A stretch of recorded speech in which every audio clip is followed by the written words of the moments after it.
Hello, and welcome back to Tea with Tracy, coming to you live every Tuesday at 12, spilling relevant tips, trends, and talk in all things real estate and home ownership related.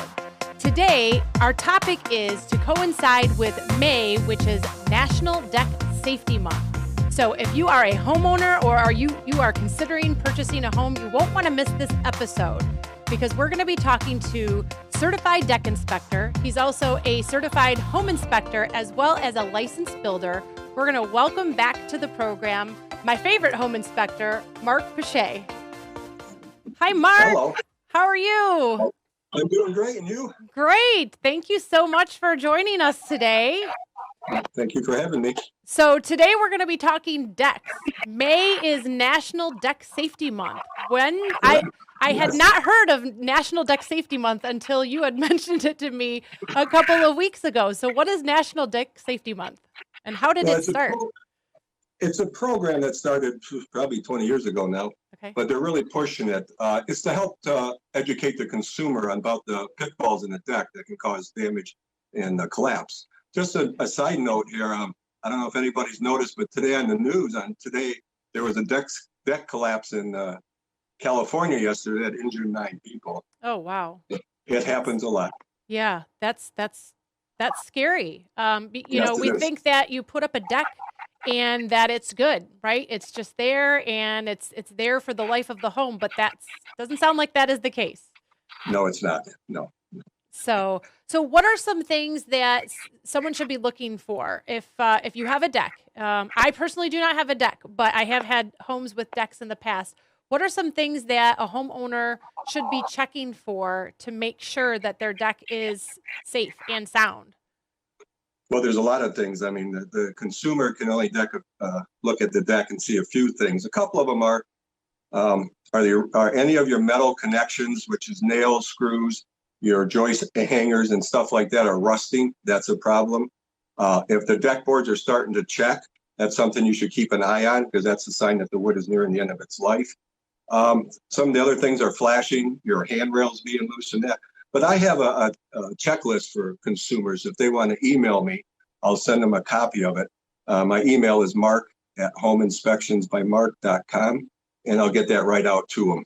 Okay, and we can put that in the comments as well. That way, if you want a copy of that, Mark can send that to you. Yeah. So there's a checklist, but if someone doesn't want to just check it on their own, they can also have you come out and you can do deck inspections. So Yes, I'm a certified deck inspector through NADRA, which is the National Association for Deck and Railing, North American Association for Deck and Railing, Okay. and they're the ones that are doing all this. And they certify people for deck inspections, but their main business is teaching deck builders how to do it properly. Okay. And they are very, very big in the codes. Okay. They've been doing the 2021 code book that will be coming out.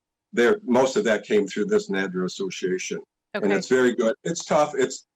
So everybody understands there really was no deck codes for years until 2012 is the first time in the code book that they started referencing as decks. Really? So, 2012. So less than 10 years? There's Yeah, been that's no the first- code. Someone can just go do whatever they wanted to put up a deck.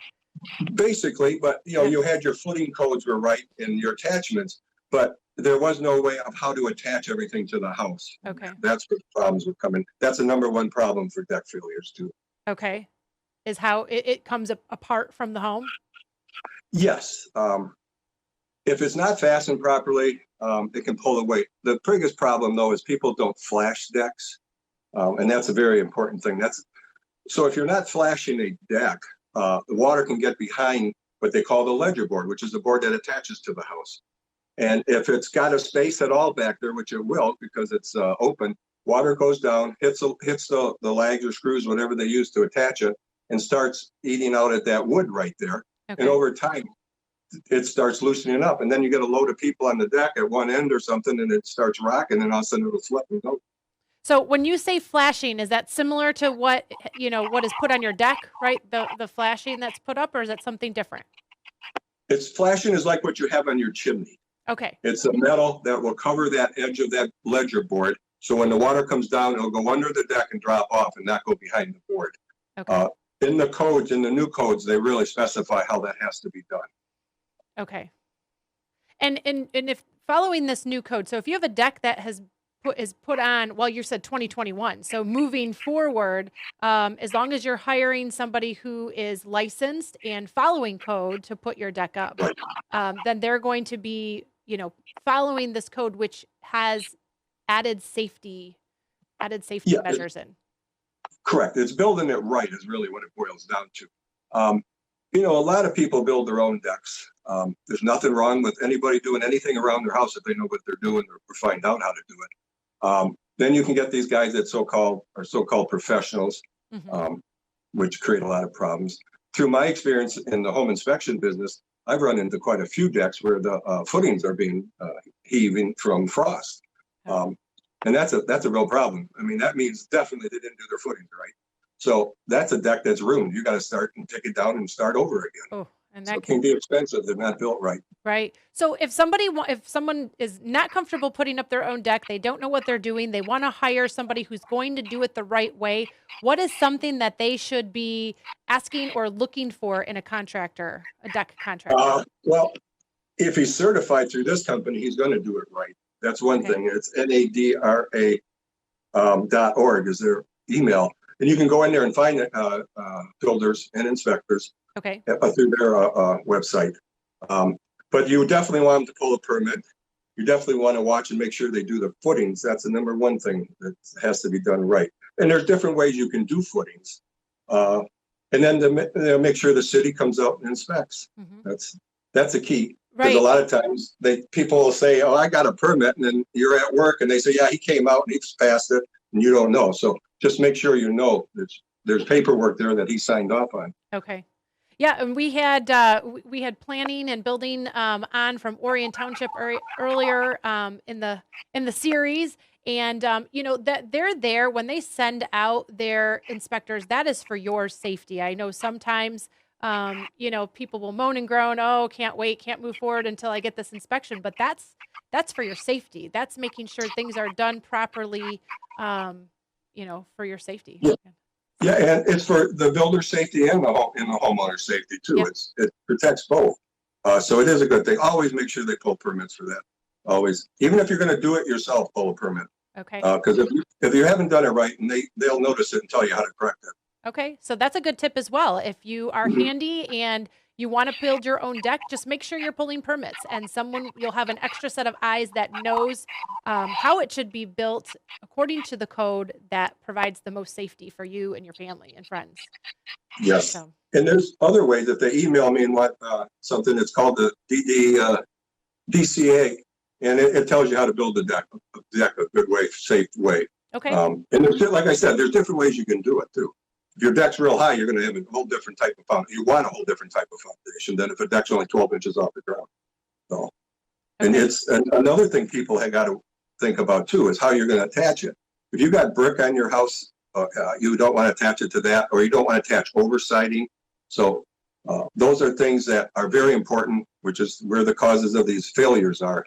To make sure that brick is a veneer. It's not a structural product. So you've never been able to attach to a brick. That's been one of the biggest problems. You can flash brick, but nobody ever does. And the same thing will happen. Normally what I find is the screws aren't even long enough to go into the wood on the house, because you got your 1.5 inches for your ledger board, your 4 inches for your brick and airspace. Then you got another 1/2 inch to get into the wood. So you need a 7-inch lag screw to get in there. Most of them I pull out are 5 inches. So the brick is what's holding it up. That will fail eventually. Okay. Yeah. So you don't install into the brick, but again, you have information. So if somebody's actually looking for that, it will, explain to you how. Yeah. Okay.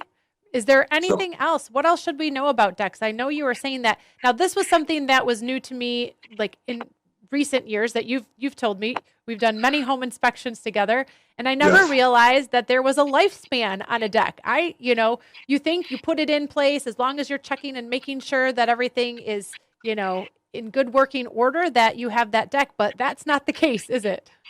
No, it's not. Decks do have a life. Everything has a life cycle on it. So decks, treated lumber is a 20 year. I mean, you can get maybe 22, maybe 25 if you're taking care of it in that, but 20 years is the average where the wood has to be replaced. Now, Okay. and today with this association, there's a lot of manufacturers too, and there's a lot of things out there that you can make your decks last a lot longer than 20 years. You can tape your top of your joists so no water sits on them. You flash everything properly there. You tape your top of your post when you cut them in that. So there's a lot to do them right. But again, it's going to cost a little bit more, and it's going to take a little more time to do it. Sure. And these are things, when you do a deck inspection, you can let a homeowner know or a future homeowner know if these precautions or if these steps were taken so that they know if they might get a little more life out of their deck, correct? Because when I'm taking buyers out and we're looking at a home that's 25 years old and the deck was put on shortly after the home was built, that would be a big piece to know if it's going to need the entire deck, if it's going to need to be replaced. Yeah, so. Yeah, that's something you should check every year. You can see it you can see rot on it for sure. But if your under structure is starting to check too, the wood splitting in that's a real good sign that you're nearing the end of that deck. Okay. So and decks have 20 years, but you got to look at railings too. That's another problem with decks and stairs. Stair connection's a big fault too. Now, back from 2003 to 2007, there was like 179,000 injuries from decks. Wow. Out of that, 26,000 were from steps and 19,000 was from the railing. Wow. So it shows the deck didn't fail, but the railing failed. Right. So on railing, you got to have 200 pounds of pressure at the top of that guardrail to be able to push out. So that's why when you see me out there, I'm pushing up. Yeah, I'm like, don't break it. Sure, I don't want to break them, but, right. But if it to make sure that it's not leaning. Right. And there's a lot of decks were built where they cut the 4x4 in half and sewed it over. That's a bad rail. That rail's failed more times than any. And then the other one that has a problem is when they're just the spindles, ballast, whatever you want to call them, coming down and they're attached to the side and attached to a board on a flat up on top. That's another rail that's bad. Okay. You can't build those anymore. So, and the steps. The problem with steps are the biggest problem we see with steps is they make too long of a stairway. What they call a cut stringer. So you come down like this, your board's cut, and they lay on top. You can only go 6 feet with that, and then it has to have a support.